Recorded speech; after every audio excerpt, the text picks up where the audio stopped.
the undocumented population in this country. When was the last time you had lunch with an undocumented person? Pretty much everyone just sort of says, I don't really think I know any undocumented people. There is this population that takes the hardest jobs, the lowest paying jobs. Their employers know that they can take advantage of them and know that they can't go anywhere for help.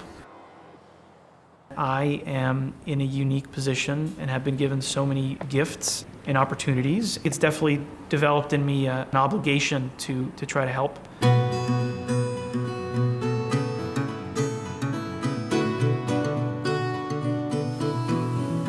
I am chief counsel to Senator Franken in his capacity as a chair of the Senate Judiciary Committee Subcommittee on Privacy, Technology, and the Law. I advise Senator Franken on everything from digital privacy to election law to some aspects of immigration law to civil rights law. I've had this position since Senator Franken's first day, and when my first assignment was to get him ready for the confirmation hearings of Sonia Sotomayor. I remember feeling and thinking is that I'd never slept so little in my life, but I'd never been so excited about what I was doing. In this job, you have to explain what the protections of the Constitution mean. And the funny thing that you learn is that they're both simultaneously extraordinarily powerful, but also extraordinarily vague.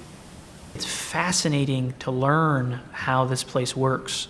It's an art to try to figure out how to get those people who have sincerely held but extremely diverging views to come together and solve some of the country's problems.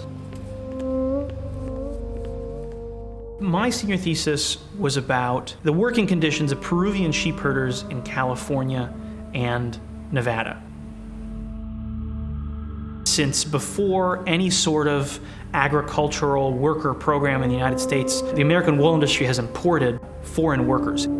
They work alone and they're on site, on the job, 24 hours a day, 7 days a week.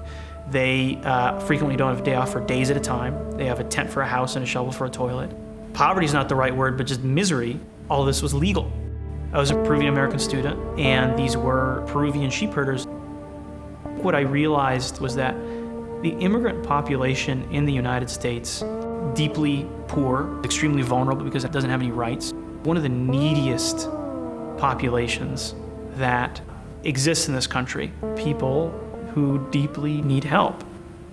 The Esperanza Education Fund is a college scholarship for high school students in DC, Virginia, and Maryland that actually started with a few other Soros Fellows. Now I'm an advisor at Esperanza, but of course very active.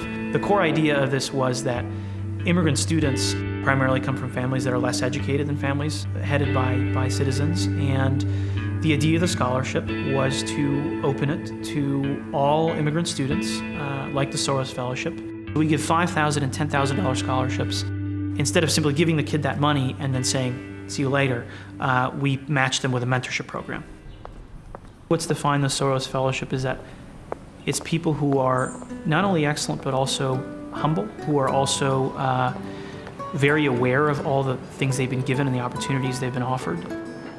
I think in the Soros Fellows, you'll see kind of an immigrant's self-deprecatory humor and just saying, hey, it's pretty hilarious that we're here, isn't it? So.